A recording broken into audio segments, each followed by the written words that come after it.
نحمده ونصلي على رسوله الكريم اما بعد فاعوذ بالله من الشيطان الرجيم بسم الله الرحمن الرحيم رب اشرح لي صدري ويسر لي امري واحلل عقدة من لساني يفقهوا قولي۔ محرم اللہ کا مہینہ ہے، ہجری سال کا پہلا مہینہ، اور یہ حرمت والے مہینوں میں سے سب سے آخری مہینہ ہے، یعنی 3 جو پے در پے مہینے ہیں ان میں سے آخری مہینہ ہے، اور وہ پے در پے مہینے ذوالقعدہ، ذوالحجہ اور محرم ہیں، اور رجب الگ سے ہے۔ مہینوں کی گنتی کے بارے میں سورۃ التوبہ میں اللہ سبحانہ وتعالیٰ ارشاد فرماتے ہیں، بے شک مہینوں کی گنتی اللہ کے نزدیک اللہ کی کتاب میں 12 مہینے ہیں، جس دن اس نے آسمان اور زمین کو پیدا کیا، یعنی اس دن سے اللہ نے 12 مہینے بنائے۔ ان میں سے 4 حرمت والے ہیں، اور ان مہینوں میں خاص طور پر اپنی جانوں پر ظلم نہ کرو، اس کا حکم دیا گیا۔ صحیح بخاری میں بھی آتا ہے، ابو بکرہ کی روایت ہے کہ نبی صلی اللہ علیہ وسلم نے فرمایا، زمانہ گھومتا ہوا اپنی اصلی حالت پر آ گیا ہے جس دن اللہ نے آسمانوں اور زمینوں کو پیدا کیا تھا، کیونکہ عربوں نے مہینوں کی گنتی میں بہت کچھ تبدیلیاں کر دی تھی، کبھی کسی سال میں مہینہ بڑھا دیا، کبھی گھٹا دیا، تو وقت اپنی اصل پہ نہیں رہا تھا۔ لیکن جس سال نبی صلی اللہ علیہ وسلم نے حج کیا، اس موقع پر یہ فرمایا کہ یہ حج اپنے اصلی صحیح وقت پر اور صحیح تاریخ کے مطابق ہوا ہے۔ فرمایا، زمانہ گھومتا ہوا اپنی اصلی حالت پر آ گیا ہے جس دن اللہ نے آسمانوں اور زمینوں کو پیدا کیا تھا۔ سال 12 مہینوں کا ہے، جن میں 4 مہینے حرمت والے ہیں، 3 تو مسلسل ہیں، یعنی ذوالقعدہ، ذوالحجہ اور محرم، اور ایک رجب مضر جو جمادہ اور شعبان کے درمیان میں ہے۔ تو یہ 4 مہینے جو ہیں یہ حرمت والے ہیں، اور ان کی حرمت میں سب سے اہم چیز یہ ہے کہ انسان حرام کاموں سے بچے۔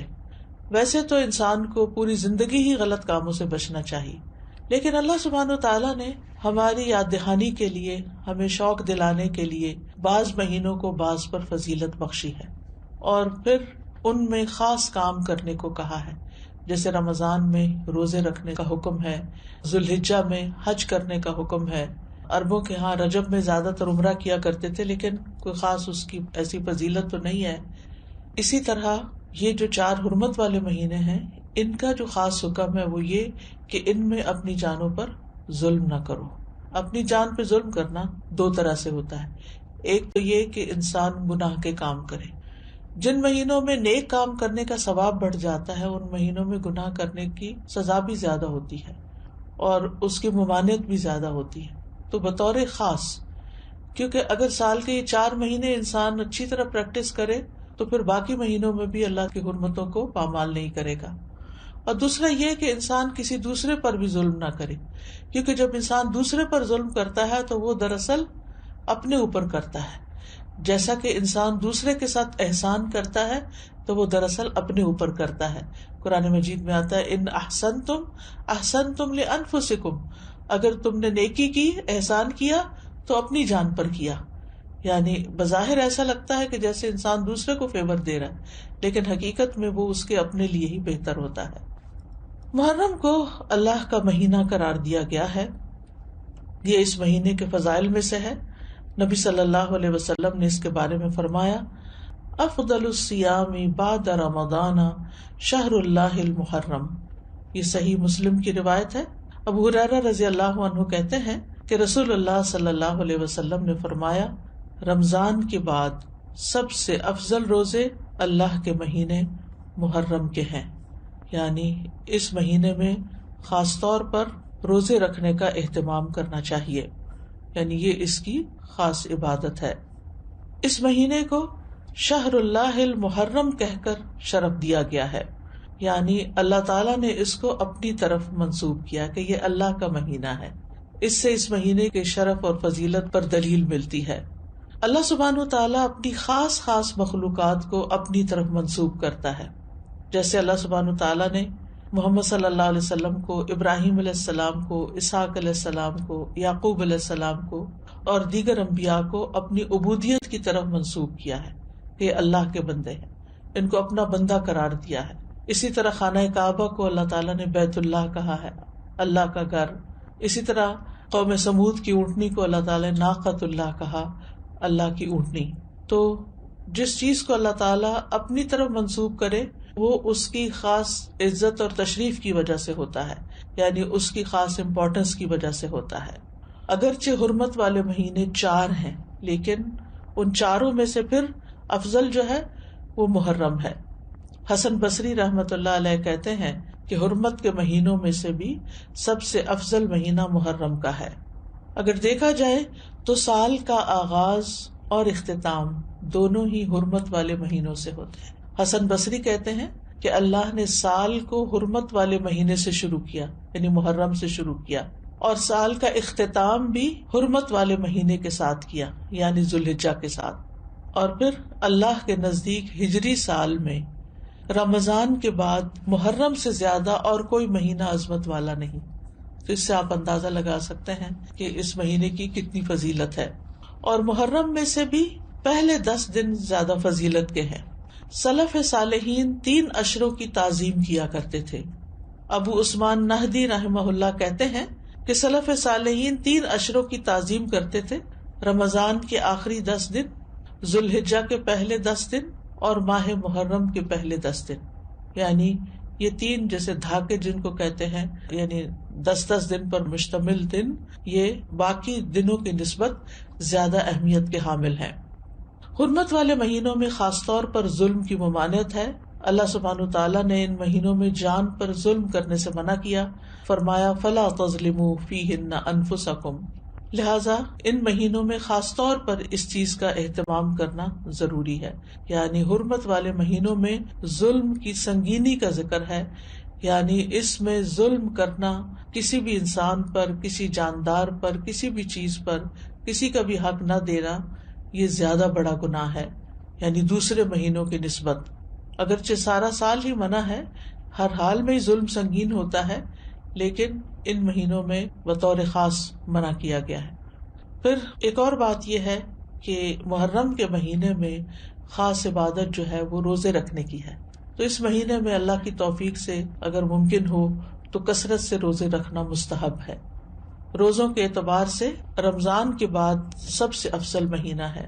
صحیح مسلم کی روایت ہے، ابو ہریرہ کہتے ہیں کہ رسول اللہ صلی اللہ علیہ وسلم نے فرمایا، رمضان کے بعد سب سے افضل روزے اللہ کے مہینے محرم کے ہیں.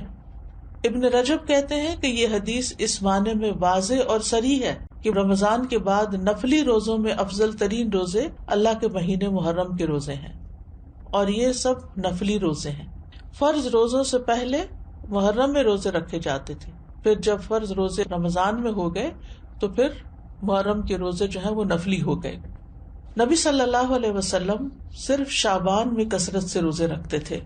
عائشہ رضی اللہ تعالی عنہا روایت کرتی ہیں کہ نبی صلی اللہ علیہ وسلم شعبان کے مہینے سے زیادہ کسی اور مہینے میں نفلی روزے نہیں رکھتے تھے. مطلب آپ نے محرم کا سارا مہینہ روزے نہیں رکھے یا شعبان سے زیادہ نہیں رکھے. اسی طرح صحیح بخاری کی روایت ہے، ابن عباس کہتے ہیں نبی صلی اللہ علیہ وسلم نے رمضان کے سوا کبھی پورا 1 مہینہ روزے نہیں رکھے. تو اگرچہ اس مہینے کے روزے افضل ہیں، لیکن پورا مہینہ رکھنے کی ضرورت نہیں ہے. آپ روزے رکھتے حتیٰ کہ کہنے والا کہتا واللہ آپ کبھی افطار نہیں کریں گے، یعنی مسلسل رکھتے چلے جاتے تھے. اور افطار کرتے یعنی چھوڑ دیتے روزے رکھنا حتیٰ کہ کہنے والا کہتا اللہ کی قسم آپ کبھی روزے نہیں رکھیں گے. تو اس میں آپ کا جو پیٹرن تھا تسلسل کے ساتھ روزے رکھنے کا، وہ ہمیشہ کے لیے نہیں ہوتا تھا. اور یہ کیوں نہیں کیا آپ نے؟ اس لیے نہیں کہ آپ کے اندر طاقت نہیں تھی، اس لیے کہ امت کے لیے مشکل نہ ہو. کیونکہ امت میں بہت سارے لوگ ایسے ہوتے ہیں جو نبی صلی اللہ علیہ وسلم کی ہر بات کو کاپی کرنا چاہتے ہیں، ہر سنت کی پیروی کرنا چاہتے ہیں، تو پھر یہ چیز مشکل ہو جاتی. اب سوال یہ پیدا ہوتا ہے کہ نبی صلی اللہ علیہ وسلم محرم کی بجائے شعبان میں کثرت سے روزے کیوں رکھتے تھے؟ علماء کو اس مسئلے میں اشکال ہوا ہے کہ اگر محرم زیادہ افضل ہے تو آپ شعبان میں کیوں زیادہ روزے رکھتے؟ کہ آپ نے صراحت کے ساتھ یہ فرمایا کہ ماہ محرم کے روزے جو ہیں وہ افضل ہیں، تو اس میں بعض علماء یہ کہتے ہیں کہ شاید آپ کو محرم کی فضیلت کا علم زندگی کے آخری ایام میں ہوا، یعنی شروع سے نہیں یہ بات بتائی گئی. اور یہ بھی ہو سکتا ہے کہ اس مہینے میں آپ کو کئی عذر پیش آ جاتے تھے جس کی وجہ سے آپ یہ روزے نہیں رکھ سکتے تھے، جیسے سفر ہے یا بیماری کا لاحق ہونا ہے. لیکن چونکہ آپ نے فرما دیا ہے کہ یہ افضل ہے، تو بہرحال یہ افضل ہے، یعنی اس مہینے میں روزے رکھنا. اور اس مہینے میں سے بھی خاص طور پر 10ویں تاریخ کا روزہ رکھنا. جمہور علماء کے نزدیک عاشورہ محرم کا 10واں دن ہے، اور اس دن روزہ رکھنا جو ہے وہ مستحب ہے. اور عاشورہ ایک اسلامی نام ہے، جاہلیت میں یہ نام معلوم نہیں تھا، کوئی اسے جانتا نہ تھا، یعنی اس وقت 10 محرم کو عاشورہ نہیں کہتے تھے. تو عاشورہ کا روزہ جو ہے یہ مستحب ہے اور اس کی بہت فضیلت ہے. صحیح مسلم میں آتا ہے رسول اللہ صلی اللہ علیہ وسلم نے فرمایا، اور یوم عاشورہ کا روزہ میں امید رکھتا ہوں کہ پچھلے سال کے گناہوں کا کفارہ بن جائے گا، پچھلے سال کے گناہوں کا کفارہ بن جائے گا. ان یکفر السنۃ التی قبلہ. اب یہ گناہوں میں سے کیا مراد ہے؟ اس کے بارے میں آتا ہے کہ عاشورہ کا روزہ تمام صغیرہ گناہوں کا کفارہ بنتا ہے اور کبیرہ گناہوں میں کمی کا باعث بنتا ہے، یعنی اس میں تخفیف ہوتی.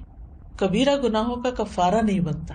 مثلا اگر کسی نے کسی کو قتل کر دیا، اللہ نہ کرے، یا اسی طرح کوئی شراب پیتا ہے، یا کوئی زنا کرتا ہے، یا کوئی اور اس طرح کے بڑے بڑے گناہوں کے کام کرتا ہے، اور وہ کہے کہ میں عاشورہ کا روزہ رکھ لوں گا اور میرا سب کچھ معاف ہو جائے گا، تو ایسا نہیں ہے. کبیرہ گناہوں پر حدود بھی ہیں، کبیرہ گناہوں پر بعض اوقات کفارہ بھی ہے، توبہ ہے، یعنی ان کا معاملہ الگ ہے. لیکن چھوٹے چھوٹے گناہ جو انسان سے ہو جاتے ہیں، کوتاہیاں ہو جاتی ہیں، غفلتیں ہو جاتی ہیں، تو ان کا کفارہ جو ہے وہ 10 محرم کے روزے سے ہوتا ہے، 1 سال کا. اور اگر کسی کے اعمال نامے میں صغیرہ گناہ نہ ہو، خوش قسمت ہو، تو پھر اس کے اعمال نامے میں اس روزے کے بدلے نیکیاں لکھ لی جاتی ہیں اور اس کے درجات بلند کر دیے جاتے ہیں. اور پھر اگر کسی کا کوئی ایک آدھ کبیرہ گناہ ہو، جیسے والدین کو ستانا ہے یا کوئی اور اس طرح کے کام ہے، یا غیبت کر لی کسی نے، کسی پہ الزام لگا دیا ناسمجھی میں، کچھ ہوتے ہیں جان بوجھ کے کرنا، کچھ ہوتے ہیں کہ ایسی منہ سے بات نکل جاتی، یعنی آپ کا ارادہ نہیں تھا کہ کسی کی آپ برائی کریں، لیکن کسی نے آپ کے سامنے کسی کی شکایت کی تو آپ نے بھی کوئی ساتھ جملہ بول دیا. کئی دفعہ ایسے ہوتا ہے نا کہ ہاں وہ تو ہے ہی ایسا، آپ نے تائید کر دی. تو اب بہرحال آپ نے کسی کی برائی تو کر ہی دی، تو ہو سکتا ہے کہ کسی کے اعمال نامے میں بہت زیادہ ایسی چیزیں نہ ہوں، خال خال کبھی کبھار کی ہوئی ہوں، تو پھر امید کی جا سکتی ہے کہ اس کے لیے ان گناہوں سے بھی کفارے کا باعث بنے گا. پھر اہل و عیال اور اپنے ماتحت لوگوں کو بھی اس دن روزہ رکھوانا چاہیے. یعنی انسان کو چاہیے کہ اپنے اہل و عیال اور جن لوگوں کی ذمہ داری اس پہ عائد ہوتی ہے ان کے بارے میں اس روزے کے حوالے سے خاص خیال رکھیں. سحری کے لیے ان کو جگائیں، ان کو سحری بنا کے دیں، ان کو روزہ رکھنے پر مدد کریں، تو ان کا بھی ثواب آپ کو مل جائے گا. ربیہ بنت معوذ رضی اللہ عنہما سے روایت ہے، وہ کہتی ہیں کہ نبی صلی اللہ علیہ وسلم نے عاشورہ کے دن صبح کے وقت انصار کی بستیوں میں یہ پیغام بھیجا کہ جس نے آج روزہ نہ رکھا ہو وہ باقی دن کچھ نہ کھائے، اور جس نے روزہ رکھا ہو وہ روزے سے رہے. یعنی جس نے تو صبح سے کچھ نہیں کھایا وہ اب کچھ نہ کھائے، اور جس نے اگر کچھ کھا بھی لیا باقی دن کا روزہ رکھ لے. یعنی اتنی تاکید ہے. ربیہ کہتی ہیں کہ اس حکم کے بعد ہم عاشورہ کا روزہ رکھتی تھیں اور اپنے بچوں کو بھی رکھواتی، نیز انہیں بہلانے کے لیے ہم روئی کے کھلونے بنا دیتی. جب ان میں سے کوئی کھانے کے لیے روتا تو ہم اسے وہ کھلونا دے دیتی یہاں تک کہ افطار کا وقت آ جاتا، یعنی بہلا پسلا کے بچوں کو بھی روزہ رکھوا دیتی. تو اس سے اندازہ کریں کہ اس روزے کی کتنی اہمیت ہے. پھر اسی طرح اہل کتاب بھی یہ روزہ رکھا کرتے تھے، یعنی جو مدینہ میں یہودی تھے وہ بھی یہ روزہ رکھتے تھے. تو نبی صلی اللہ علیہ وسلم نے ان کی مخالفت کرتے ہوئے 10ویں کے ساتھ 9ویں کے روزے کو بھی مستحب قرار دیا. صحیح مسلم میں ہے، عبداللہ بن عباس کہتے ہیں کہ جب رسول اللہ صلی اللہ علیہ وسلم نے یوم عاشورہ کا روزہ رکھا اور اس دن روزہ رکھنے کا حکم دیا تو صحابہ نے عرض کی، اللہ کے رسول، یہی دن ہے جس کی یہود و نصارہ تعظیم کرتے ہیں، یعنی ان کے نزدیک بھی یہ دن بڑا امپورٹنٹ ہے. اس پر رسول اللہ صلی اللہ علیہ وسلم نے فرمایا جب آئندہ سال ہوگا تو اگر اللہ نے چاہا ہم 9 دن کا بھی روزہ رکھیں گے. اس کے بعد آئندہ سال نہیں آیا کہ رسول اللہ صلی اللہ علیہ وسلم وفات پا گئے. دوسری روایت میں یہ الفاظ ہیں. عبداللہ بن عباس کہتے ہیں کہ رسول اللہ صلی اللہ علیہ وسلم نے فرمایا اگر میں آئندہ سال تک زندہ رہا تو لازماً 9 کا روزہ رکھوں گا. ابو بکر کی روایت میں ہے ابن عباس نے کہا آپ کی مراد عاشورہ کے دن سے تھی، یعنی 10ویں کی بجائے 9 کا رکھوں گا، یہ بھی مراد لی گئی. لیکن بہتر یہی ہے کہ وہ 10ویں، کیونکہ اس پر آپ کا قول ہے کہ وہ پورے سال کے گناہوں کا کفارہ ہے، اور اس کے ساتھ 9 کا روزہ رکھ لیا جائے تاکہ 2 دن ہو جائیں. اور جو 9 محرم کا روزہ نہ رکھ سکے تو وہ 10ویں کے ساتھ 11ویں کا روزہ رکھ لے.